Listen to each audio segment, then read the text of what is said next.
എണ്ണി എണ്ണി തീർത്തു ദിനം വന്നല്ലോ ഈ അറഞ്ച്. ആ ദിനത്തെ ആടിപ്പാടി ആഘോഷം കൊണ്ടാടണം, നാം ആഘോഷം കൊണ്ടാടണം. Hello and greetings to our esteemed viewers. I am Umar Ghazi and I am joined today by my compatriots Subuhi Khan, Moinuddin Ahmed and Amina Begum. We wanted to use this occasion for something unique, special and extremely important. We wanted to honor and commemorate the victims of the Chabad House terrorist attack on 26th of November 2008. Those victims were Jews. Jews who had never before in the history of India been persecuted on Indian soil. For the first and worst time in our history, Jews were tortured and murdered in cold blood by foreign radicalized Pakistani terrorist state actors. Of all the hostages on 26/11 who had been captured and executed by the perpetrators of terror, the bodies of the Jewish victims were found to have suffered the most torture. I'm Subuhi Khan, a Sanatani Muslim from the land of spirituality, Bharat, that is India. We are using this occasion to maintain that anti-Semitism is not, never has been, and never will be a problem in India. In this memorial, we remember and honor the victims.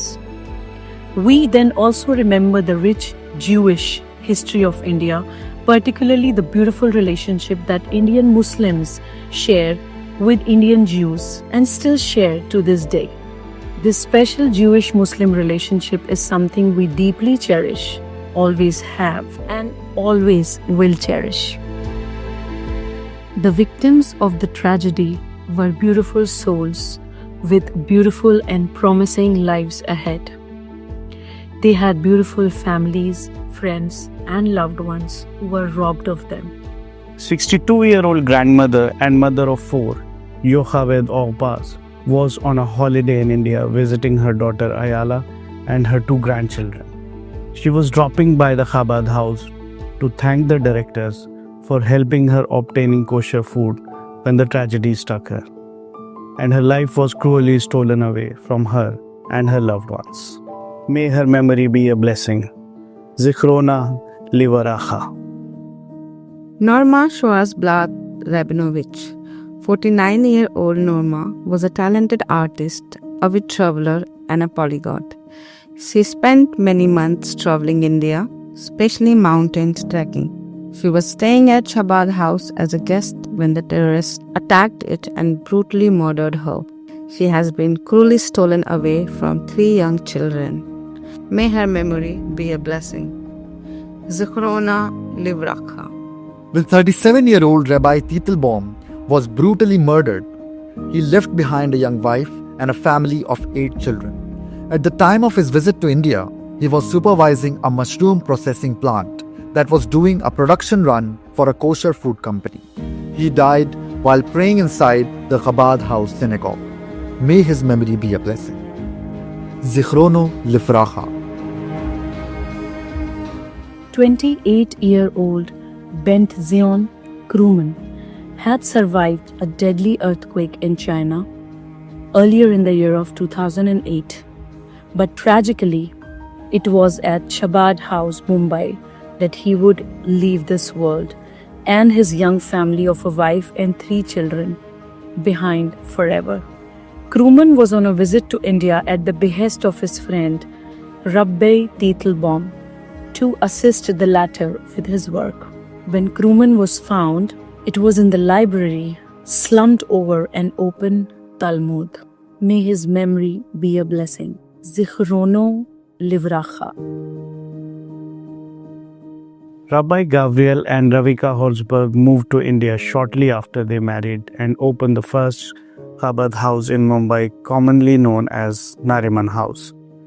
In addition to installing a kosher kitchen and leading weekly Shabbat meals for visitors and residents, Rabbi Gabriel also led prayer at Knesset Eliyahu Synagogue for a Jewish community of Mumbai, which is around 5,000 in number. Anywhere from 50 to 60 people would attend Shabbat meals, and all people of all background, religion, ethnicities, and nationalities were welcome to attend. On the night of the attack, on the 26th of November 2008, Rabbi Gabriel and his wife Ravika Holzberg, who was 5 months pregnant at that time, left this world all too soon and far too cruelly. Their 2-year-old son Moshe was saved by his nanny Sandra Samuel, who found baby Moshe wandering near his unconscious parents. She seized him and fled from the building, narrowly escaping the terrorists. Rabbi Gabriel and Ravika Holzberg were a young, warm, beautiful, and loving parents to baby Moshe, and a source of light and joy to the Jewish community and their friends and loved ones. May their memory be a blessing. Zichronam livaracha. Before we go on to our next segment, we would like to showcase a beautiful gift that calligrapher Tawfiq Zakaria has made as a memorial for the victim of the tragedy, and which has been gifted to Chabad House, Mumbai.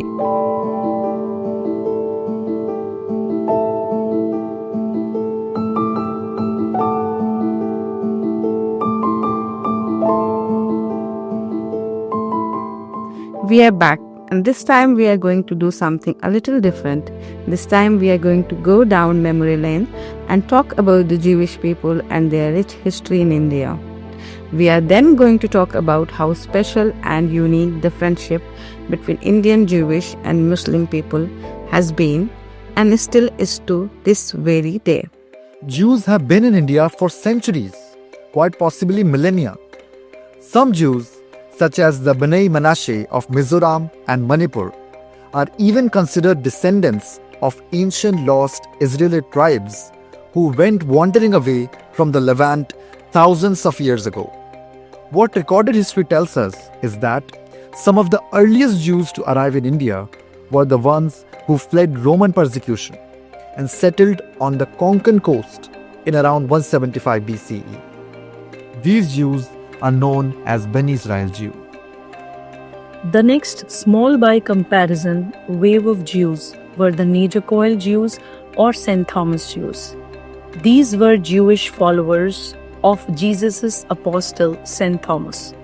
They followed him from the land of Israel to the present-day Kanyakumari in 52 CE to preach the teachings of their Rabbi, Jesus, or Yeshua, as he is called in Hebrew.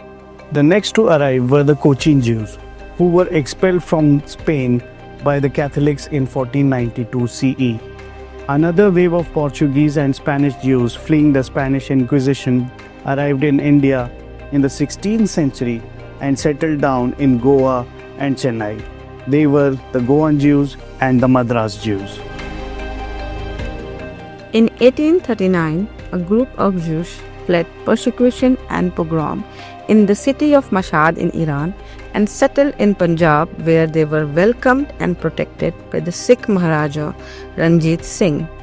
Finally, the Baghdadi Jews made their way to India in the 18th century from Iraq.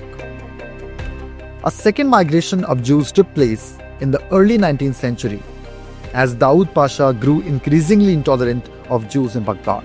While Jews were persecuted across Europe and the Levant, they were welcomed and thrived in India. We now tell you a little about some of those Jews who did ever so well in our land, and particularly about those Jews who had shared the closest bonds of friendship with Indian Muslims. Gaspar da Gama, also known as Gaspar da India, was a famous Portuguese Jewish explorer who frequently sailed between Portugal and India on trade expeditions. He knew a couple of Indian languages and was hence employed as an interpreter by the Portuguese and developed close relations with many Indian leaders. However, at one point in his life, he was taken prisoner in Alexandria and sold as a slave to India. Fortunately for him, Yusuf Adil Shah, the Sultan of Bijapur and Arab governor of Goa, granted Gaspar his freedom and also appointed him as a captain of his fleet of ships. Another Portuguese Jew Garcia de Orta was a physician, herbalist, and naturalist who lived from 1501 to 1568. A prolific personality who studied and made significant contributions to medicine, pharmacognosy, and ethnobotany. He invented herbal medicines and published several works on medicinal and economic plants in India. He set up a medical practice in Ahmednagar, where he was the physician to Burhan Nizam Shah I of the Nizam Shahi dynasty. He was also the tutor to the Sultan's son and was treated like royalty at the court, where he met and dined several times with the Sultan's cavalry general Firangi Khan himself. De Orta wasn't the only Jew welcomed at the court of the Muslim rulers. Emperors Akbar and Jahangir welcomed Jewish advisors to their court, especially in his Ibadat Khana or hall of worship. Jews were invited to participate in Akbar's parliament of religion to discuss religious matters. It was a place where representatives of various religious persuasions held religious discourses. The Jewish people held singularly special position with the Muslim rulers across India, furthering diplomatic ties. The Jewish merchant Isaac Sargon from Syria, who lived in Calicut, was Sultan Hyder Ali's favorite emissary and representative of the Dutch traders and local Malabar rulers such as Ali Raja of Cannanore. David Ezekiel Rahabi, a merchant and emissary of the Cochin Jewish community, was pivotal in brokering peace on behalf of the Malabar people with Hyder Ali, after which the Sultan of Mysore ceased his siege, marking the end of First Mysore War. The Jewish people were active in civic and economic affairs under the various Muslim rulers of India. In 1891, Nawab Siddi Ahmad Khan, the Siddi ruler of Janzeria, appointed a Jew called Shalom Bapuji Israel Wagarkar as his Kharbari or Prime Minister.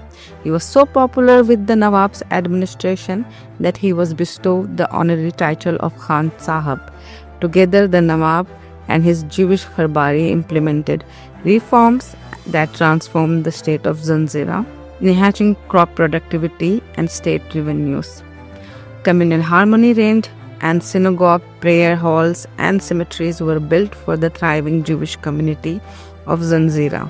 One of the earliest and probably the first Hebrew translations of the Quran was made by the Cochin Jews in 18th century. This was not the first or the last of many socio-cultural and religious engagements between the Jewish and Muslim communities of India. The Persian Armenian Sufi mystic Sarmad Kashani was originally a Jew who converted to Islam. A Jufi or Jewish Sufi, if you could call him one. Known as the Wandering Jew, Kashani first visited India in the 17th century and at the invitation of Prince Dara Shikoh, who thereafter became a disciple of his, appeared in Emperor Akbar's court. Kashani preached the invaluable tenets of religious syncretism and freedom of expression. One of India's greatest freedom fighters, Maulana Abul Kalam Azad, maintained that he related closely to the Jufi Sarmat for his fierce belief in freedom of thought and expression. There are many other Jufis or Jews who were also Muslim. Notable among them are Samuel Faizi Rahman, a Jewish painter who was renowned in the early 20th century for his spectacular Rajasthani painting and Mughal miniatures. Anamolka Ahmed, the Impressionist artist who set up the Department of Fine Arts at University of Punjab in pre-partition India. Theatre personality and playwright Pearl Padamsee, who set up her own theatre company in Mumbai and acted in Hindi and English films like Khatta Meetha, Junoon, Baaton Baaton Mein, and Kama Sutra: Tale of Love and Such a Long Journey. Bollywood actress Esther Victoria Abraham, who went by the screen name Pramila, who won the first Miss India title in 1947. The beauty queen, who was incidentally also a graduate of Cambridge University, acted in several Bollywood films like Beqasoor, Ulti Ganga, Hamari Beti, Kanchan, Basant, Naseeb, and many, many more. Coincidentally, Esther Abraham's daughter, Naki Jahan, another Jew, went on to become Miss India in 1967, marking the two of them the only mother and daughter duo to ever bag the coveted title.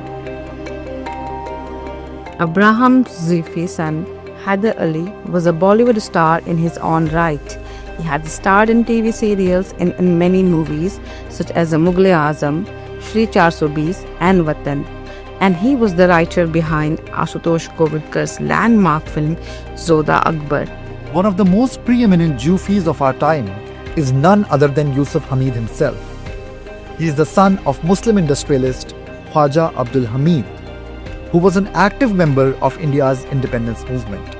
Yusuf's mother, Lyuba Derzhanska, was a Lithuanian Jew who fled Nazi persecution in Germany in search of a safer climate in India.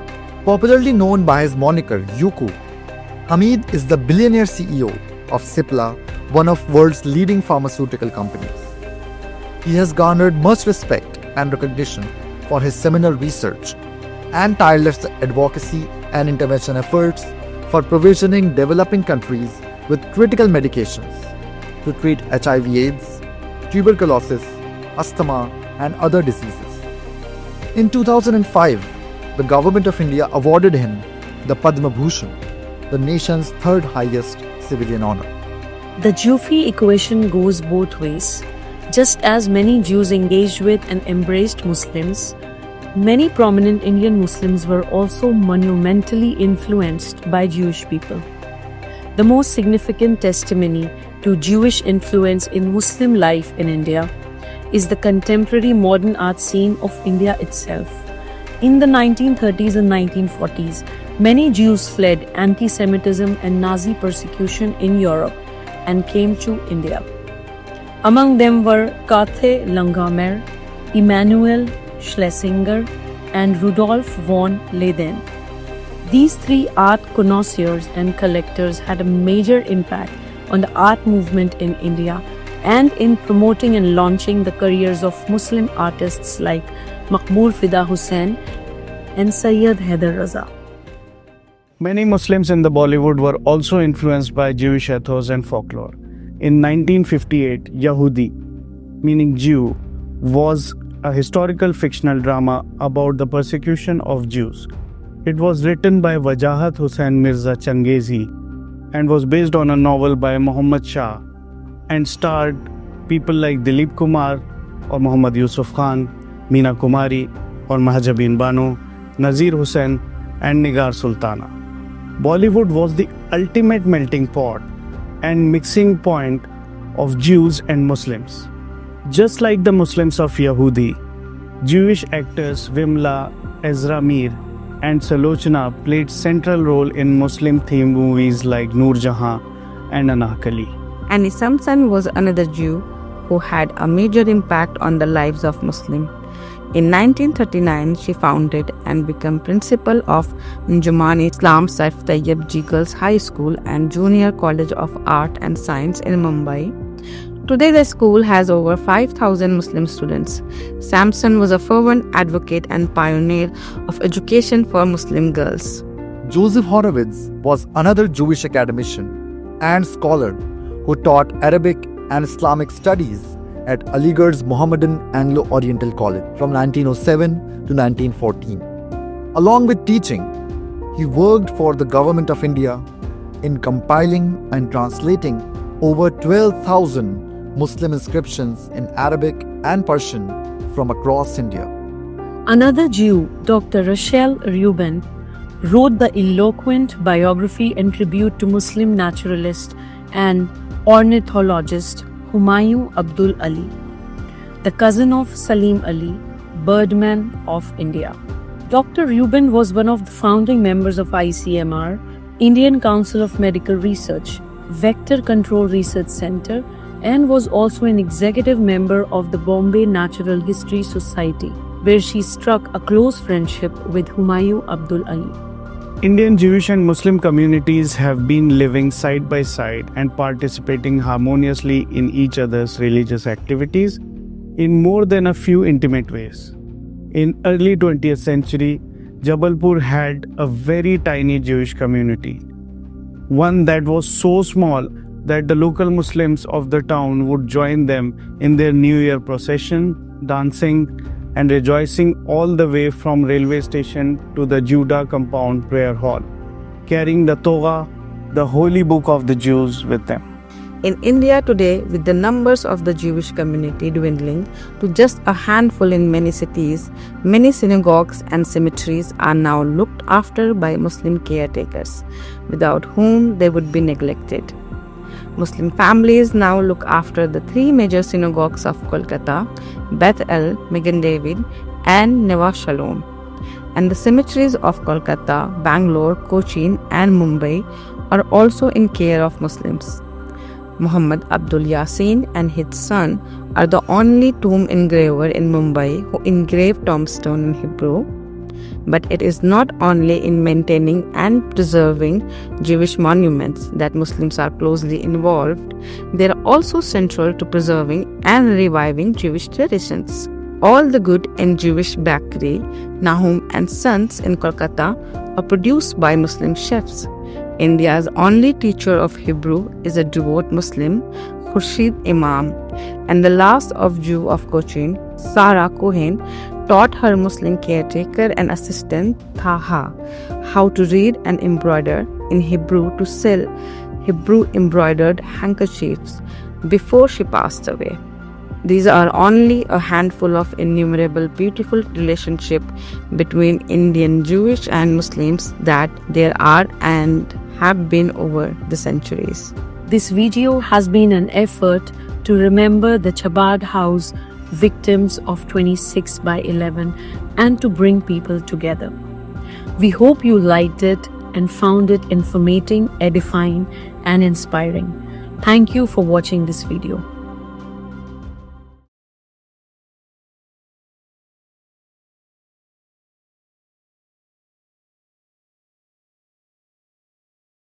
Greetings, Salam Alaikum, and Shalom Aleichem. My name is Zahak Tanweeb, and today I remember and honor the memory of the Jewish victims of the Chabad House tragedy on November 26, 2008.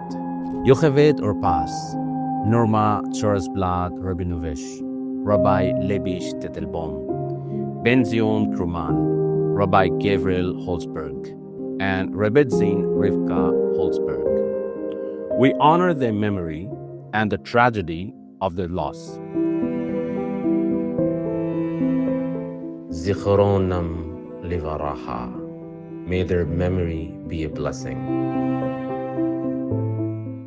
I would also like to take this opportunity to remember the friendship between Indian Muslims and Jews, and one that has been close, sacred, and cherished for millennia.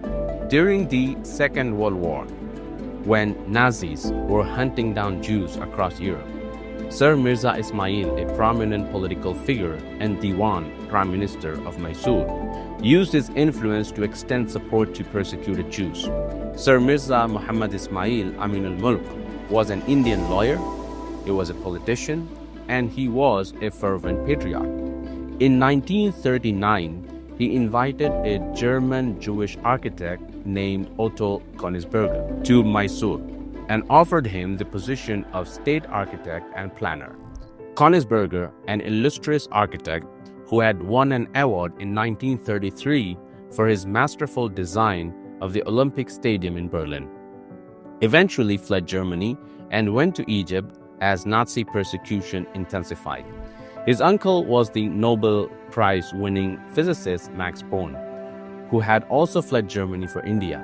Born connected his nephew with Sir Mirza Ismail, leading to the latter extending an invitation and offering employment to Königsberger.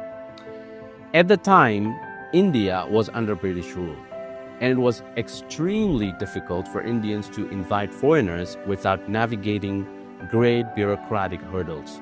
Yet, Sir Mirza Ismail successfully obtained a visa for Königsberger, who went on to build several landmark structures in India, including the Indian Institute of Science in Bangalore, the Tata Institute of Fundamental Research, TIFR in Bombay, Bangalore City Bus Station, and the Town Hall in Bangalore.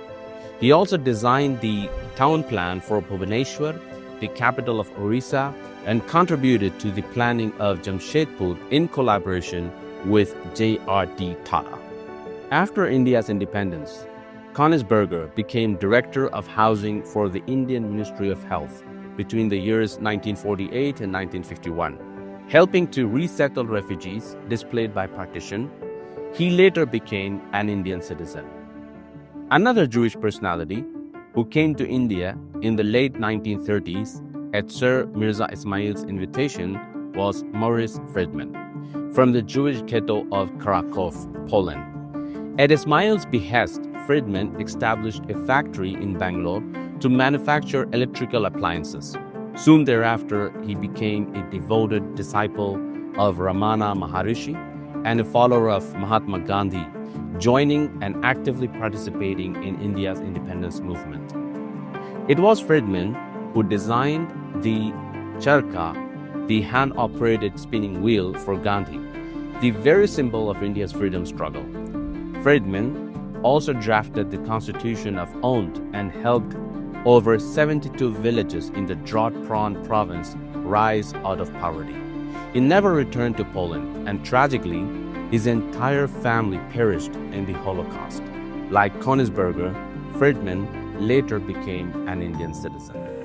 Another Indian Muslim who sought to help Jews facing anti-Semitism in Europe was Khwaja Abdul Hamid, an industrialist and a prominent figure in India's independence movement. Born in Aligarh in a highly distinguished family, Hamid was descended from the Sufi saint Khwaja Ahrar on his father's side, and from the mother's side, Shuja Shah, the last Durrani king of Afghanistan. Among his relatives were Muslim reformer Sir Syed Ahmad Khan, eminent lawyer Khwaja Muhammad Yusuf, and freedom fighter Abdul Majid Khwaja. While studying in Europe, Hamid met Luba Dzerzhinska, a Lithuanian Jewish chemistry student at Berlin University. The two fell in love and married in a mosque in Berlin in 1928. The following year, they married again at the Choral Synagogue in Vilnius, Lithuania, and later solemnized their union at a registrar's office in London. Their first son was named Yusuf, after Luba's grandfather. After their marriage, Hamid and Luba settled in Bombay but visited Europe frequently. Gradually, they began to notice the alarming rise of anti-Semitism. On one visit, Hamid was mistaken for a Jew by some Germans and insulted. Deeply disturbed by the growing hatred, he urged his Jewish friends to leave Germany. Sadly, most dismissed his concerns. In June 1941, the Nazis exterminated the majority of the Jews in Vilnius. Hamid tried desperately to obtain visas for Luba's parents to come to India, but the documents arrived 2 weeks too late after they had been killed. Today, their son, Dr. Yusuf Hamid, runs Cipla, the multi-billion-dollar pharmaceutical company founded by his father. In 2005, he was awarded the Padma Bhushan, India's third highest civilian honor, for his groundbreaking research, leadership, and philanthropy. Instances of Jewish-Muslim friendship continued after the war. MacDonald Friedman, also known as Fori Nehru, was a Hungarian Jew who married diplomat Brajkumar Nehru, a first cousin of India's first Prime Minister Jawaharlal Nehru. Following partition in 1947, Fori Nehru became the only female member of the emergency committee formed to protect Muslims who had sought refuge in camps at Purana Qila and Humayun's tomb in Delhi.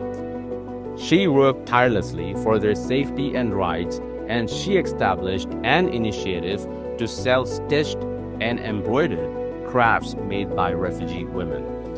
Fori was one among many Jewish feminists who stood up for the rights of Muslim women.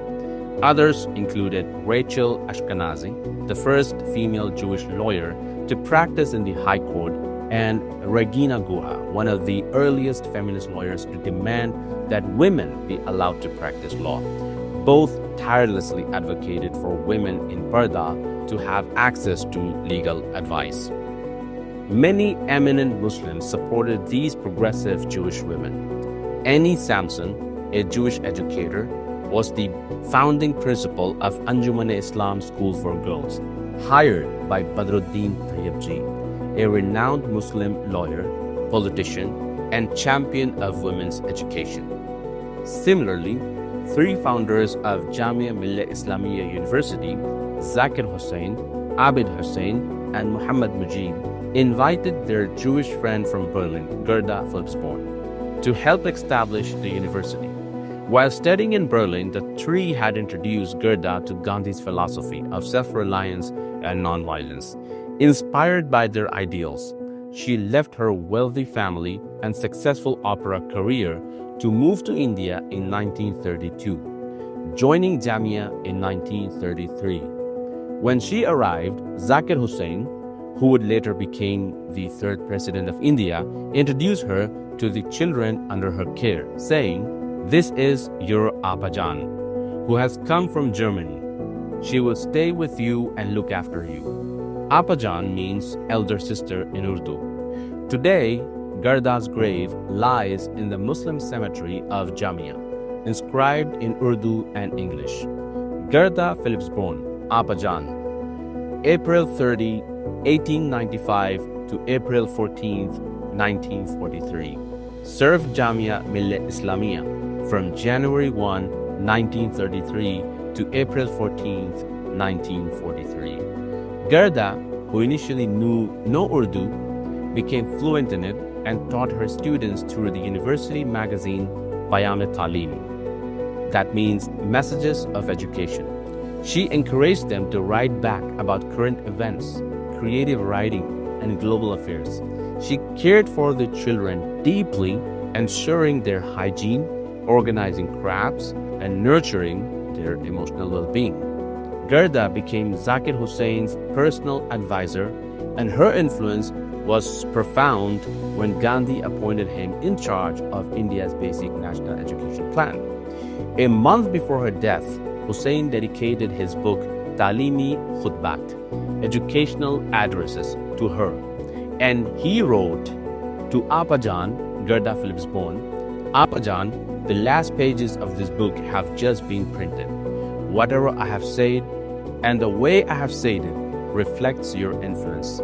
You have made a place for yourself in the hearts of the Jamia community, but you may not realize how deeply you are revered and loved here."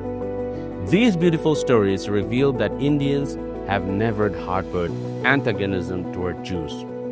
In fact, Indian Muslims have cultivated deep bonds of kinship and friendship with their Jewish brothers and sisters.